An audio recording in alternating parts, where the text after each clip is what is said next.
Se o meu povo, que se chama pelo meu nome, se humilhar, orar, buscar a minha face e se converter dos seus maus caminhos, eu, o Senhor, ouvirei dos céus, perdoarei os seus pecados e sararei a sua terra. Não interessa qual foi o diagnóstico, o que interessa é que sobre esse povo há uma promessa que será cumprida se nos colocarmos na posição que Ele quer que estejamos.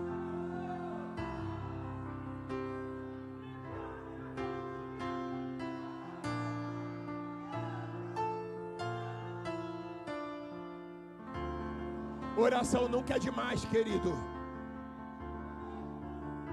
Se você bater na porta do céu, como foi feito aqui no início do culto, você pode ter certeza que a porta do céu vai se abrir. Ninguém que confia naquele que está sentado sobre o trono morre frustrado. O Senhor te convida nessa noite a andar pela fé. Não anda pela circunstância não, que você vai se frustrar. Não deixa aquilo que te cerca reger o seu ânimo. O ânimo da igreja é regido pela palavra. Mas aqueles que esperam no Senhor renovarão as suas forças. Subirão com asas de águia. Caminharão e não se cansarão. Correrão e não se fatigarão. Sobre a igreja está a marca da promessa. O Espírito de Deus está no meio de nós. Assentai-vos, queridos. Glória. Bendito.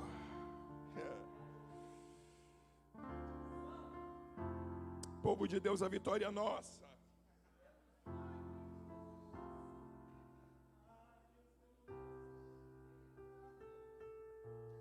Mergulhe, tá?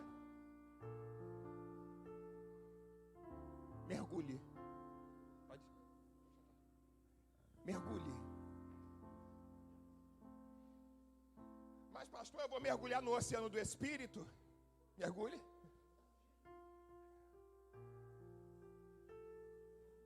Ele é o rio de Deus. Mergulhe. Eu não sou digno, pastor, estou leproso, estou leprosa. Mergulhe. Esse rio que sai do altar nele, por onde ele passa, o que é estéril deixa de ser. Quando ele passa, aquilo que está ferido é sarado, é curado. Aonde existe a iniquidade, essas águas são purificadoras, porque ela jorra direto do trono de Deus. Mergulhe. O teu inimigo vai dizer, vai apresentar para você suas mazelas e vai dizer que você não é digno. Quem de nós somos?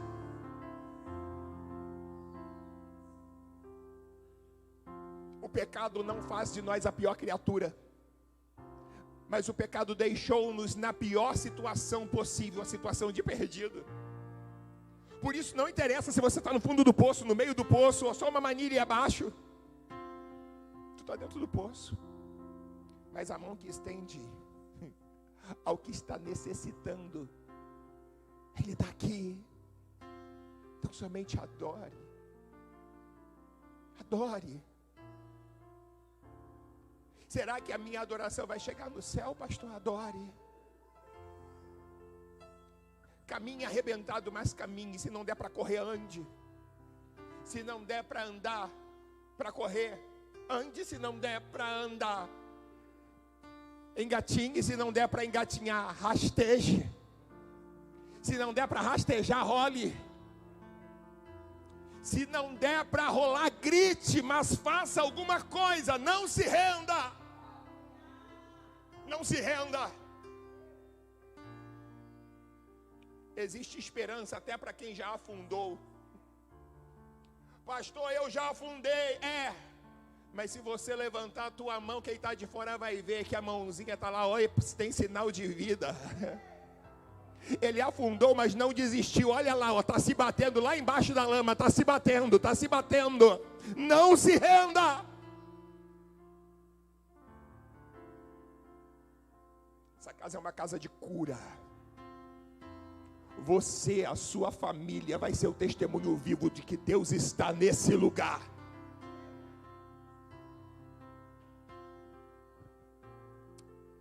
Abra sua Bíblia.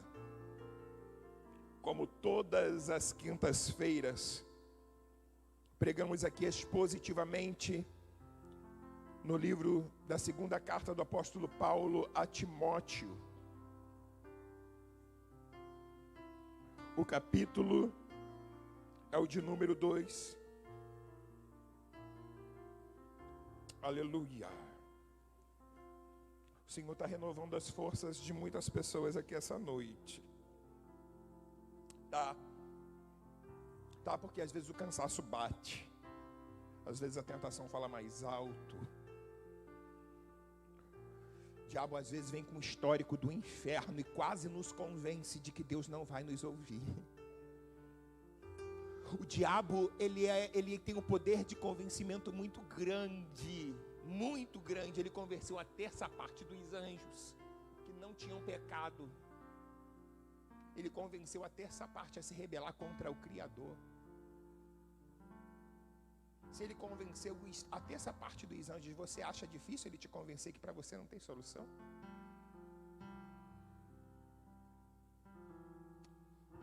A realidade da vida cristã. 2 Timóteo capítulo 2, verso 2 diz assim: e o que da minha parte ouviste, através de muitas testemunhas, isso mesmo, transmite a homens fiéis e também idôneos para instruir aos outros. Vamos ler todos juntos? 1, 2, 3.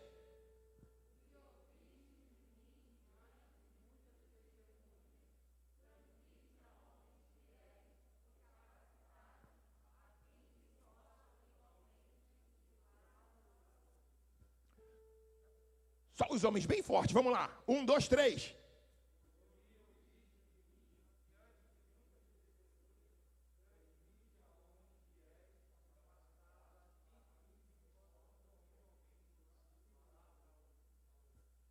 Amém. Vamos ver se a mulher vai superar você, hein? Vamos lá. 1, 2, 3, mulherada.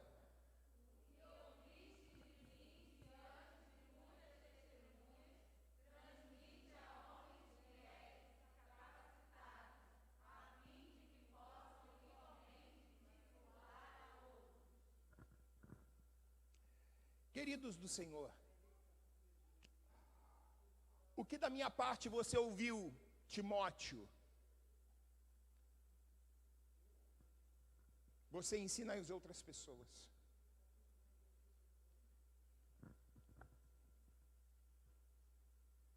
Transmite a homens fiéis. Eu preguei aqui sobre discernimento espiritual, 3 mensagens. E agora eu vou falar sobre o que Paulo ensinou a Timóteo. O que Timóteo ouviu de Paulo ao longo da sua jornada cristã. Porque o discipulado cristão não tem a ver apenas com a parte teórica, com a parte teológica, com a parte formal. O discipulado também tem a ver com a parte prática. O que em teologia nós chamamos de praxis cristã. A prática da vida cristã. E nessas primeiras mensagens eu vou abordar com vocês, não a parte teológica, chegaremos lá. O que Paulo ensinou a Timóteo, e era crucial que Timóteo ensinasse à igreja, a parte teológica. Isso é crucial. Mas eu quero ir primeiro pela parte prática. O apóstolo Paulo escreveu algumas cartas da prisão. E uma das falas de Paulo na prisão, sabe o que é? Olha, eu sei que as coisas que me sucederam, açoites, tribulações, dores, prisões, corroboraram para a pregação do evangelho, para o crescimento da igreja. Às vezes nós não entendemos por que Deus permite algumas coisas acontecer conosco. E Paulo está ensinando: olha, Timóteo, eu estive preso, enquanto muitas pessoas abandonaram a fé. Muitos dos nossos irmãos que estavam fracos na fé, ao verem o meu sofrimento e a minha resiliência em não desistir, em não retroceder, em viver para a glória de Deus, independente das coisas que a vida traz sobre mim. Muitos dos irmãos, quando viram a minha perseverança a despeito de todos os sofrimentos e embates que Deus tem permitido eu enfrentar, eles se fortificaram. Então o meu sofrimento tem a ver com a edificação do corpo de Cristo. Às vezes você não entende por que algumas coisas acontecem contigo, porque nem sempre Deus vai te dar um extrato. Olha, Douglas, olha, Andriele, olha, Adriana, eu estou permitindo isso acontecer por causa disso, disso e disso, tá? Não. É por isso que você precisa viver pela sua fé. É por isso que você precisa conhecer quem é o teu Deus. Quando eu conheço o meu Deus, o resultado da minha oração pouco importa. Eu sei que se ele responder, ele é Deus. Se ele não responder, ele é Deus. Meu problema com a eternidade está resolvido. Então agora, o meu único problema é não perder o foco. Porque quem me salvou não só de um mundo de pecado, mas ele entregou a mim uma missão. Ele entregou a mim um propósito, que é ser luz em meio às trevas, que é viver para a glória dele, que é ter uma vida que quem olhe para nós veja que o nosso Deus está em primeiro lugar. Timóteo, ensina a eles, Timóteo, que quando eu decido viver para a glória de Deus, meu prazer, meu bem-estar, se puder vir, vai ser bem-vindo.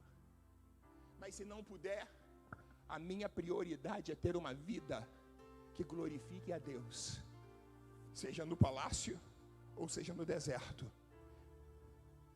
seja na alegria, seja no sofrimento, seja na dor, seja no prazer.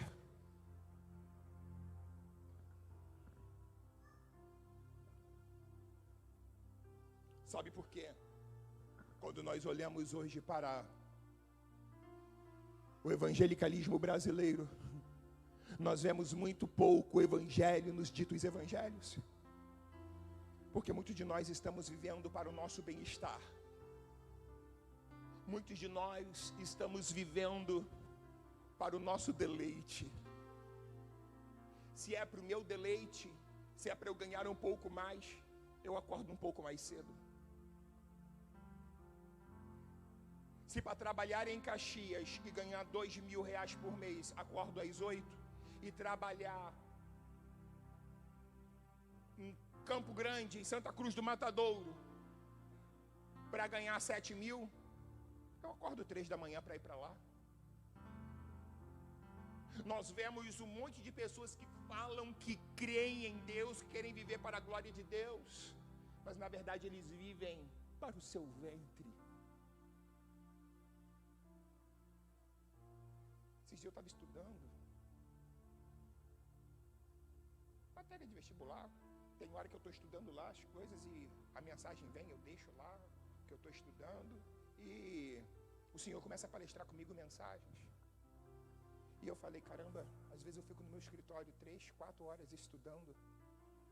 Já imaginou se o povo de Deus ficasse também no seu escritório lendo a Bíblia, orando, clamando? Como muita coisa mudaria. Por que a coisa não acontece, pastor? Porque Deus não tem estado no primeiro lugar da nossa agenda. E nós precisamos reconfigurar a nossa rota se nós quisermos ter uma vida que glorifique ao Senhor. Existem realidades na vida cristã. A Bíblia, quando fala orar e sem cessar, não é essa oração que você dobra o joelho e acha que Deus te deu um cheque em branco assinado para você colocar o valor que você bem entende. Quando a Bíblia fala orar e sem cessar, não é para você ficar fazendo pedido aos céus para o seu bem-estar, para o seu interesse a todo momento e sem cessar. Tem muita gente que faz o plano, ele projeta, e quando ele vem para a igreja, ao invés de ele orar, Deus faça em mim a sua vontade, cumpra em mim o seu propósito, o seu desígnio, não. Ele passa parte do tempo trabalhando para alcançar o seu projeto. Em casa ele planeja para aperfeiçoar o seu projeto.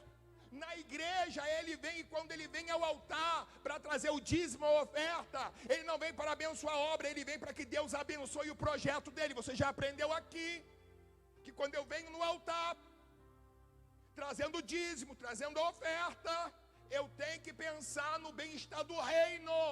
Se eu vim pensando no retorno que o altar vai me dar, meu coração não vai estar no reino, mas também no meu bem-estar.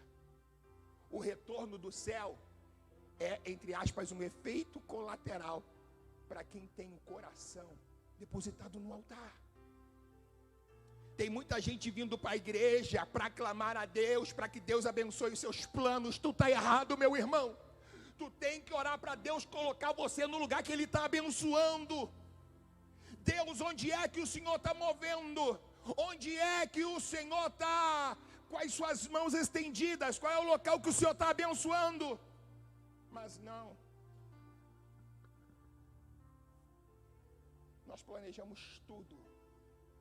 E a nossa oração é só para Deus endossar aquilo que nós já clamamos. Você já aprendeu aqui, eu vou falar para porventura quem estiver nos assistindo de casa. Essa ilustração não é minha, mas conta-se a história da oração do homem que era o caseiro do fazendeiro. Você olha e lê na Bíblia: se vós estiveres em mim, João 15:7, e minhas palavras estiverdes em vós, pedireis tudo o que quiseres e vos será feito. Pedireis tudo o que quiseres e vos será feito. Calma, irmão. Para lá. O fazendeiro chegou para o caseiro e falou assim: vou viajar com a minha família. Eu não vou deixar com você cheque. Toda a nossa cidade, os donos de empresas aqui sabem que você trabalha para mim. Tudo que você precisar, você pode ir, pede em meu nome. Eu não sei se eu vou ficar fora 1 ano, 2 anos, 3 anos, mas quando eu voltar, eu quito. Beleza. 3 anos depois, o homem volta com a sua família. Quando ele olha à frente da casa dele, aquela mansão que outrora era linda, estava completamente abandonada, entregue às traças. O jardim que era grinaldado de flores agora estava cheio de mata. E não está entendendo nada. Meu Deus, minha casa está abandonada. E quando ele vai para a casa do caseiro, que era quarto, sala, cozinha e banheiro, agora estava no 2º andar, telhado colonial, área de festa, aquela área gourmet, fez a piscina, comprou a televisão maior, o carro ele comprou com uma cabine dupla. E o dono da fazenda chegou e falou: cara, o que você fez? Eu não fiz nada. O senhor falou que o que eu precisasse eu podia pedir em seu nome. Pedi, inclusive os boletos estão aqui para o senhor pagar. O dono da fazenda olhou para ele e falou: cara, quando eu falei isso para você, eu falei pensando na fazenda. A mesma coisa quando Deus fala: pedireis tudo o que quiseres e vos será feito. Você está pensando que Ele está falando: eu vou ser o seu Papai Noel? Eu vou te dar uma varinha de condão, e quando você bater com essa varinha de condão usando a sua fé, o que você precisar vai vir? Se você vir com esse entendimento, achando que a vida cristã se resume a isso, você estará fadado ao fracasso. Timóteo, o que você ouviu, o que você viu, o que você aprendeu de mim, ensine a esse povo. Qual é queridos, qual é a necessidade do povo de Deus aprender quem é Deus? Porque se você não aprender quem é Deus de fato e de verdade, quando você for anunciar Ele para alguém, você correrá o risco de não anunciar a essência do Deus verdadeiro, mas apresentar um Deus caricato. Eu usei para vocês já o exemplo de uma irmãzinha, de uma denominação muito famosa. Ela disse assim: pastor, suas filhas estão bonitas, né? A sua menininha está com 2 aninhos, que coisa linda. Minha irmã. E aí, obrigado. E ela falou assim: mas meu netinho morreu. Que isso, minha irmã? Sério? Qual a idade? 1 mêsinho, pastor. O que houve, minha irmã? Aqui na padaria, aqui, irmão. 8:30 da manhã. Pastor, ele estava bem, não estava doente, não. Simplesmente ele amanheceu roxinho. Deve ter gofado, né? A mãe não ficou atenta e asfixiou-se. E aí no final ela falou assim: mas também meu filho não quer nada com Jesus. Como é que é, minha irmã? Peraí. Deus pesa a mão, né, pastor? Agora ele vai vir para Jesus. Irmã, Deus não age dessa forma. Deus não ama mais uma pessoa do que outra. Se ensinaram para você um Deus assim, te ensinaram um Deus caricato, uma caricatura.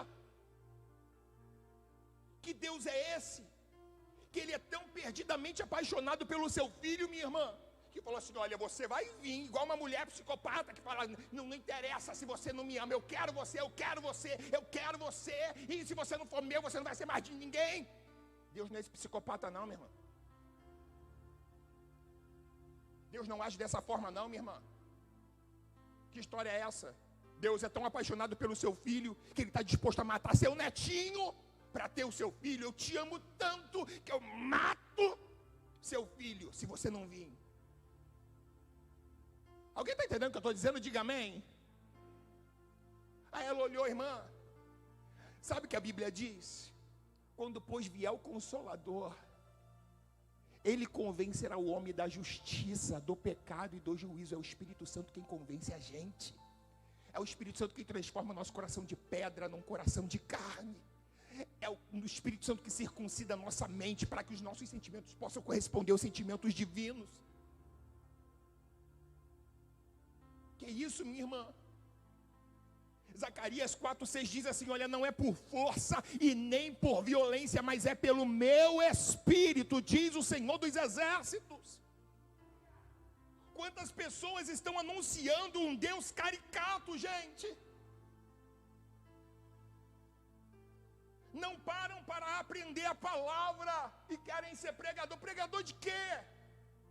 De um Deus que você não conhece, que você ouviu falar? Conforme você costumeiramente me ouve falar aqui, você ouviu falar da Xuxa, mas você não conhece a Xuxa. Você ouviu falar do Silvio Santos, mas você não conhece, o pastor não conhece não. Tu não sabe a hora que ele dorme, tu não sabe a hora que ele acorda, tu não sabe quais os hábitos dele. Tu não sabe se os dentes dele são originais, se é dentadura, tu não sabe qual é o prato predileto dele. Você não sabe se ele é um avô presente ou ausente. Você sabe alguma coisa sobre, ele é dono de uma grande emissora, construiu a vida como apresentador de televisão, tu sabe sobre, mas você não se relaciona com ele.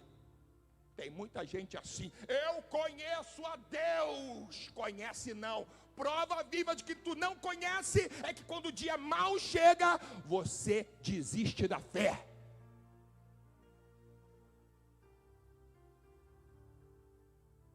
Irmãos, é aceitável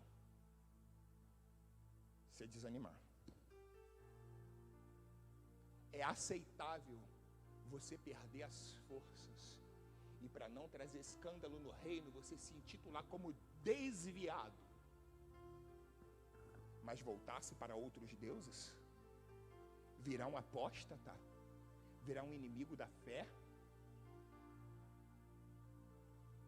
Tem muita gente que tomou ojeriza, achando que a palavra de Deus não funciona. Sempre funcionou e sempre funcionará. O que acontece é que o que ele ouviu de quem necessitava, precisava ensinar, a verdade não ensinou.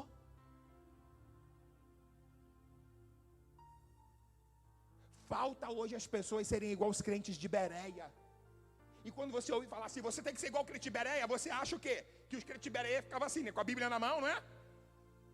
A Bíblia diz, João 3,16, Deus amou o mundo de tal maneira. Aí os crentes de Bereia lá abriam a Bíblia. Não, meu irmão, não era assim não. Não era assim não, sabe por quê? Porque capítulo na Bíblia foi colocado no século 12 para o 13. Versículos na Bíblia foi inserido no final do século 16. Então na época da igreja de Bereia era rolo. Somente os escribas sabiam o livro da Bíblia. Viram tanto para cá, tanto para lá, eu vou chegar em tal livro.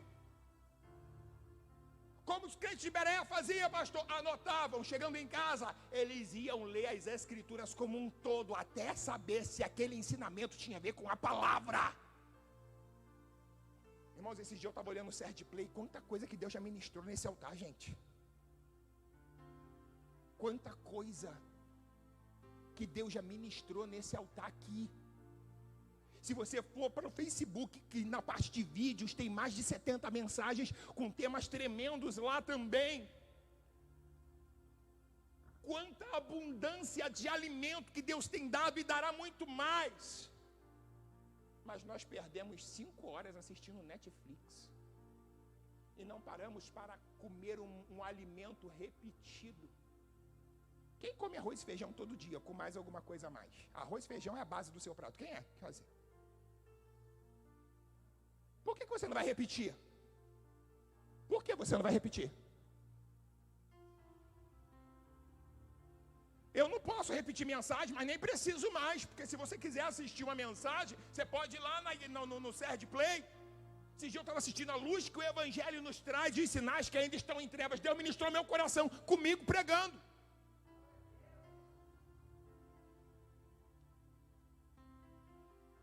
Queridos, preste atenção, você precisa conhecer o teu Deus.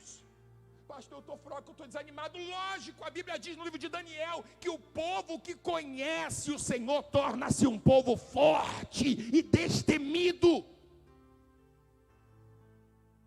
Sabe o que é destemido? A situação é braba, mas eu vou encarar.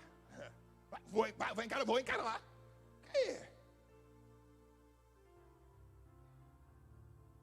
Eu não serei vencido pelo medo. Comigo está o Deus que garante a vitória. A situação é tenebrosa, mas eu vou alcançar e eu vou vencer para a glória do meu Deus. Você precisa conhecer o teu Deus. E existem algumas verdades da vida cristã que você precisa saber. A primeira verdade: vida cristã não é uma redoma blindada contra as vicissitudes, contra as intempéries, contra os temporais da vida. É muito bonito você chegar e olhar na placa de uma igreja: pare de sofrer. Se liga a televisão e está lá você que está com a vida desgraçada: pare de sofrer e venha. Meu irmão, isso não é evangelho. Isso não é evangelho. Pastor, peraí. A Bíblia diz: Deus é o nosso refúgio e fortaleza, socorro bem presente, né? Invoca-me no dia da tua angústia, eu te livrarei e tu me glorificar. Ele te cobrirá com as suas penas e debaixo das suas asas estareis. Se vós estiverdes em mim, minhas palavras estiverdes em vós, pedireis tudo o que quiseres e vos será. O choro dura uma noite, mas a alegria vem. Olha aí, pastor. É isso mesmo. Deixa eu te falar uma coisa que a Bíblia diz. Se isso é verdade, isso furou com Abel. Se isso é verdade, Isso furou com o rei Josias, que morreu na casa dos seus 25 para 26 anos. Novo. O rei que fez a reforma, tinha um monte de rei que não guardava os oráculos divinos, não estava nem aí. O rei novo que faz a reforma, que restaura o templo, que traz o avivamento. Não era para ele ser blindado? Ele vai encarar Faraó Neco e morre na batalha. Furou com o rei Josias. Isso furou com Jó. Você já aprendeu aqui, pastor, a Bíblia diz que Deus restituiu tudo de Jó. Deus não restituiu os filhos de Jó não, meu irmão. Restituiu sim, pastor, Deus deu mais 10 filhos para ele, deu mais 10. Restituição de filho que morre é ressurreição. Quem é pai, quem é mãe sabe, se você perder um filho, você pode gerar mais 10. Nenhum vai substituir o que se foi. Sim ou não? Deus restituiu os bens. Tu perde 100, ganhou 200. Teve restituição. Roubaram teu carro, a seguradora te dá 2. Restituição. Quem já teve o desprazer de perder um filho, sabe que o próximo que vem pode arrefecer a dor, mas jamais substituirá o lugar de quem foi. Se isso é verdade, isso furou com os 85 sacerdotes lá da terra de Nob. Davi fugindo de Saul, ele vai na casa do sacerdote Aimeleque. Aimeleque não sabia que Davi estava sendo perseguido por Saul. E aí, Davi está com fome. Doeg está olhando, o edomita está olhando. E aí ele vai pedir o pão da proposição. Segundo alguns historiadores, o pão tinha que ser trocado toda a tarde. Só o sacerdote podia comer. Cada pão pesava em média 3 quilos. Davi precisa de alguma coisa. O sacerdote fala assim: só tem o pão da proposição, serve. O sacerdote vai lá, pega o pão, Davi come, dá para os seus soldados.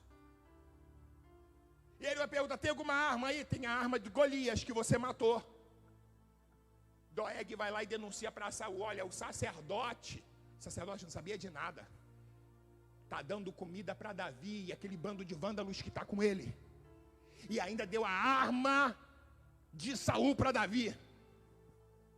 Saul vai lá e manda matar. Diz a Bíblia que mataram da casa sacerdotal todo mundo. Os 85 sacerdotes, suas esposas, crianças pequenas, crianças de colo, até animais, passaram todo mundo na navalha. Cadê essa promessa? Isso furou com os profetas. Quando Elias foge de Jezabel, que o anjo fala para ele assim: Elias, o que você faz aqui? Elias vai falar: Senhor, mataram os teus profetas e só eu fiquei. Por que Deus não guardou os profetas? Isso furou com Estevão. Isso furou com João Batista. Isso furou com Tiago, que foi degolado. Tem várias referências de pessoas que na perspectiva humana foram derrotados. E cadê o livramento? Deus simplesmente fez assim, ó. Mas eles não foram desconstruídos no dia da dor. Sabe por quê? Porque conheciam um Deus que eles adoravam. Você já aprendeu Atos capítulo 12. O Deus que livra Pedro da prisão é o mesmo que permite Tiago ser degolado. Deus, ele é soberano. O propósito que ele tem para mim é diferente do propósito que ele tem para você. Deus curou o Jonatas de câncer. Deus curou a mamãe da Letícia de câncer. Deus curou alguns de vocês, permitiu que vocês enfrentassem a Covid e tivessem aqui com vida. Quantos homens e mulheres de Deus morreram com a Covid? Quantos homens e mulheres de Deus morreram com câncer? 30 de maio. Me confundiram com miliciano. 23 tiros. 19 de fuzil, 22. 19 de fuzil, 3 de pistola. A menos de 50 metros de distância. Esses bandidos atiram todo dia, gente. Eu, como militar, a última vez que eu atirei tem mais de 3 anos.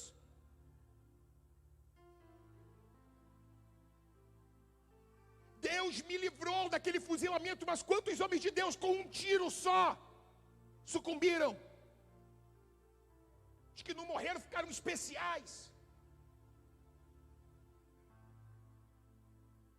Nós precisamos conhecer algumas verdades sobre a nossa caminhada cristã. Conhecer Deus não é entrar numa redoma, não. Se você sabe disso, você nunca vai orar a Deus: Deus, por que eu? Deus, porque meu pai morreu? Porque pais morrem. Deus, porque meu filho morreu? Porque filhos morrem. Porque minha mãe morreu? Porque mães morrem. Por que minha família não deu certo? Porque desde que o pecado entrou no mundo, ele vai afetar a humanidade em alguma área da sua vida. Por que eu, pastor? Porque você não é melhor que ninguém. Quando você ora, porque eu, tu está dizendo no mundo espiritual, podia ser com qualquer outro, menos comigo. Por quê? Deus te ama mais? Deus me ama mais? Nós precisamos ter essa convicção, gente. Nós precisamos ter essa convicção. Nós precisamos ser regidos pelo aquilo que Deus falou com o pai da fé, Abraão: eu abençoarei os que te abençoarem, e eu amaldiçoarei os que te amaldiçoarem. Deus não promete a Abraão que vai impedir que no meio da sua trajetória apareçam pessoas que serão objeto de maldição no decorrer da sua caminhada. Deus não prometeu isso, não? Não seria melhor? Abraão, abençoarei os que te abençoarem, e não vou permitir que amaldiçoadores cruzem seu caminho. Não, gente. Na nossa vida passam pessoas malditas que roubam de nós aquilo que mais nos dá paz, prazer. Por isso que Jesus vai dizer, a palavra de Deus vai dizer: minha é a vingança. Por isso que a palavra de Deus vai dizer: bem-aventurados que têm fome e sede de justiça, porque eles serão fartos. Nós precisamos aprender a conhecer o nosso Deus e entender que a jornada cristã não é para o nosso bem-estar. O nosso bem-estar vai ser no dia que isso que é corruptível se revestir de incorruptibilidade. Até lá, a despeito de termos uma depravação total, a despeito de ter uma natureza pecaminosa, a nossa vida será para a glória de Deus, independente daquilo que nos suceda. Realidade da vida cristã. Não, eu creio que Deus livra, pastor. É? Meu irmão, sinto muito. O avião vai cair. Se Deus for te dar o livramento, Ele vai fazer com que você perca o voo. O avião não vai explodir, morre todo mundo e sua cadeira ficou flutuando lá em cima, porque Ele dará ordem aos anjos para te guardar. Não existe isso não, meu irmão. Se tu tiver, tu vai junto. Quantos homens de Deus morreram? Por quê, pastor? Porque pessoas morrem. Mas pastor, morreu tão jovem, querido, preste atenção. Um dia para Deus são como 1000. 1000 anos para Deus é como um. Alguém viveu 1000 anos? Então, dentro da cronologia divina, nem Matusalém viveu um dia. Porque um dia para Deus é como 1000. Matusalém morreu com mais de 900. 960 e pouco, não me recordo agora de cabeça. Pastor, por que Deus não me livrou, meu irmão? Cura, livramento é só um remendo nessa vida que por causa do pecado virou uma coxa de retalhos. Preste atenção, gente. 1 ano, 5 anos, 50 anos e 100 anos comparado à eternidade não é nada. Então não é que a criança morreu com 1 aninho, ela morreu jovem, a pessoa que morreu 100 dias, com 100 anos, morreu velho, não, diante da eternidade, morreu jovem, nem começou a viver. Nossa vida não tem sentido, gente. A gente é adolescente, acha que sabe alguma coisa, vira jovem, tem certeza. Depois que beija a lona várias vezes, é adulto. Aprende a reconstruir a vida das pataquadas que fez da época da juventude. A gente aprende a viver com 40, 45. Ah, se eu tivesse 20 anos eu faria diferente agora.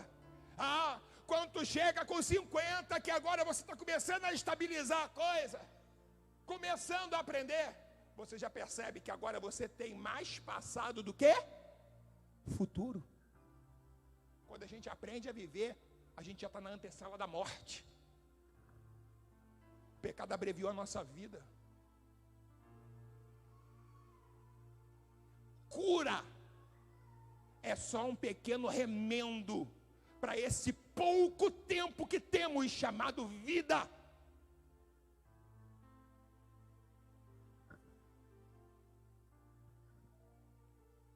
Queridos,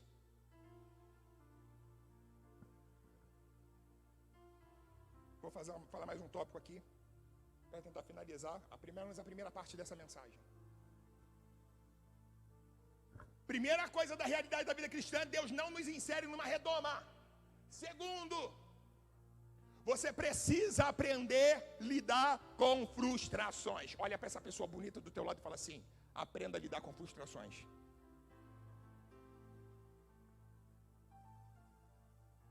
Olha para um ou dois e fala: olha, prepare-se para frustrações.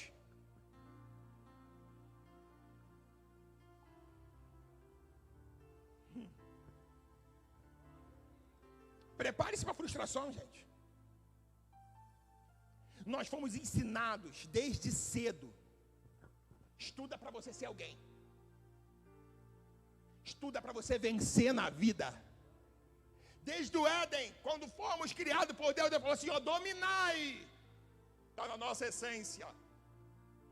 Mas a gente não consegue dominar nem nosso sentimento, gente. Nem nossa vontade, nem nosso desejo. Somos escravos da nossa vontade. Somos escravos da nossa maldita natureza.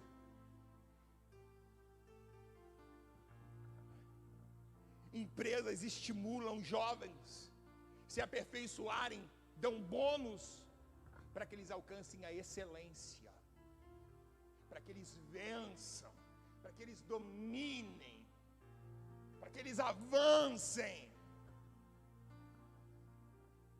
Mas você não pode esquecer uma coisa, querido: frustrações fazem parte da vida.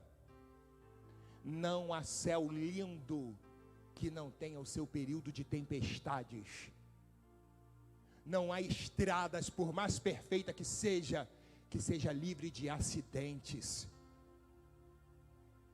Não há mares que não passe por seus momentos de tormenta, crises, dores, frustrações fazem parte da jornada da vida cristã. Nós não podemos permitir que as dores que fazem parte do processo da caminhada crie dentro de nós cárceres que aprisionem a nossa alma com a desesperança, com a amargura, com o sentimento depressor.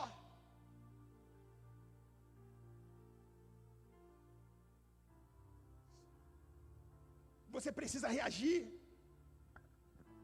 Pastor, está difícil. Está difícil, querido. Persevere. Persevere. Persevere. Desistência não pode fazer parte do seu dicionário. Persevere. Olhe o último colocado que passou para a medicina. Quantas renúncias ele precisou fazer? Olhe o campeão de qualquer área, MMA, vôlei, futebol, ginástica olímpica.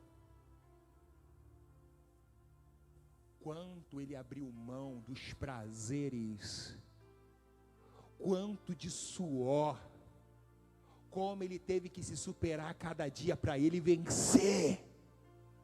E você quer vencer sem lágrimas, sem dor, sem suor, sem esforço, que vai fazer seu corpo ficar dolorido? Queres um resultado extraordinário? Tenha uma atitude extraordinária. Eu vou me trancar aqui. Vou me trancar no meu quarto, deixa só a água.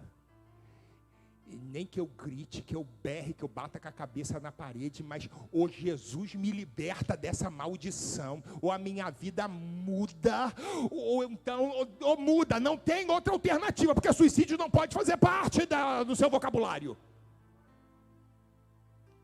Entra pro teu quarto. Entra pro teu quarto. Se jogue na presença dele. Pastor, eu estou leproso, eu estou leprosa.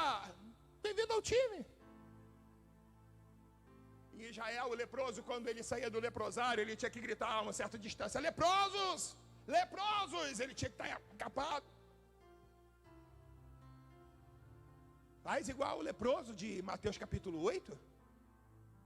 Entenda que às vezes o nosso sofrimento é que vai pavimentar a estrada do nosso milagre. O camarada está lá, tem uma multidão, não dá para chegar até Jesus. Quer saber? Está na hora de eu escrachar. Leproso! Tira a capa, todo mundo olha, abre o caminho. Abriu, ninguém queria estar perto. Leproso! Sai! Parou de frente com Jesus. Se o Senhor quiser, o Senhor pode tornar-me limpo. Está disposto a botar a cara para bater? Mostre para Deus onde você está disposto a ir para ter o teu milagre. Mostre para Deus. Envergonhe esse demônio. Reaja. A vida não é para covarde, meu irmão. E Deus não chama covarde. Prova viva que, a despeito de seus problemas, você está aqui. Prova viva que, a despeito dos seus problemas, você está me assistindo aí da sua casa, qualquer hora do dia, da tarde, da noite, da madrugada. Não desista. Acima das nuvens mais espessas e escuras, o céu continua azulzinho, com um sol brilhando, ou com as estrelas mais lindas. Não perca de vista, o céu tá, como é que está o céu? Uma vez minha esposa perguntou, o céu tá lindo, ela olhou, tá lindo, que é cheio de nuvem, em cima da nuvem está perfeito, o céu continua, as nuvens que aparecem, não muda a realidade do que está lá em cima. O que você não vê, não muda a realidade para o que te espera do outro lado, creia. Tem um hino, é uma mulher que era do Diante do Trono, que ela cantava assim, ó, acima dos problemas, acima das desilusões, acima das tempestades, acima das frustrações, acima das minhas dores, e por aí ela ia.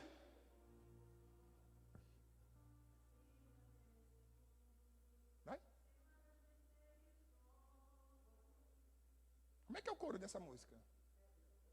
Eu reconheci o coro. Existe um Deus que peleja por você, meu irmão. Existe um Deus que peleja por você. Um pai chegou para a filha e falou assim, filha, se você passar de ano, papai vai te dar um iPhone. Ou melhor, se você passar direto. A menina estudou, ficou de recuperação numa matéria. E ela chorando, porque achava que o pai não ia dar o iPhone para ela. E falou, pai, está aqui meu boletim. Mas eu não passei direto, pai.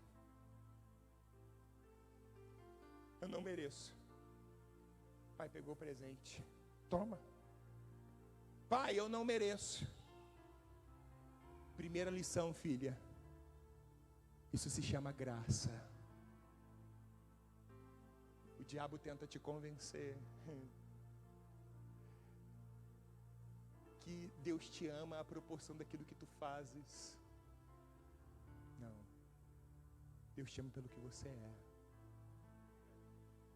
Você é filho. Ah, pastor. Então se ele me ama do jeito que eu sou, então não preciso mudar. Olha só, amar o filho é uma coisa. Se alegrar com a atitude do filho é outra coisa completamente diferente. Quem tem mais de um filho sabe, tu ama os dois de igual. Mas você não pode honrar os dois de maneira igual se o comportamento dos dois para com você é diferente. Deus te ama, independente do que tu fazes. Mas tu podes fazer o teu Deus se alegrar de você, rendendo-se a Ele, prostrando-se diante dEle. Por que isso comigo, pastor? Talvez para você amadurecer. Talvez porque você ainda é refém do seu sentimento. E na caminhada cristã nós não podemos ser refém do que sentimos. Já pensou se toda vez que eu não estiver bem eu não subir nesse altar para pregar? Já pensou se toda vez que eu tiver um desentendimento com a minha esposa, ou com a minha filha, ou no trabalho, eu não subir nesse altar para pregar? Quem é refém do que sente é menino. Minha filha Valentina, se ela pedir chocolate na hora do almoço e eu falar não, ela vai chorar, porque ela é refém da vontade. Adultos fazem aquilo que precisa ser feito. O maior sinal de maturidade é que você já não é mais refém do que você sente. Você vai fazer o que precisa ser feito, independente daquilo que você esteja sentindo. Realidade da vida cristã. A palavra de Deus vai ditar o tom da nossa existência. Independente daquilo que nos suceda, a nossa vida vai ser para a glória de Deus. É como um pastor que estava ferido de câncer, ele falou para a igreja assim: igreja, se Jesus me curar, vocês verão a glória de Deus. Mas se Ele não me curar, quem verá a glória de Deus será eu.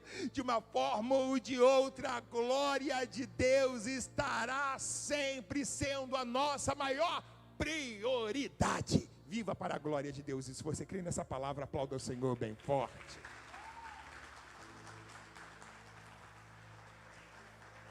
Glória a Jesus. Aos irmãos que nos acompanham, Deus abençoe a todos. E até domingo que vem, em nome do Senhor Jesus. Amém? Pode encerrar, por favor?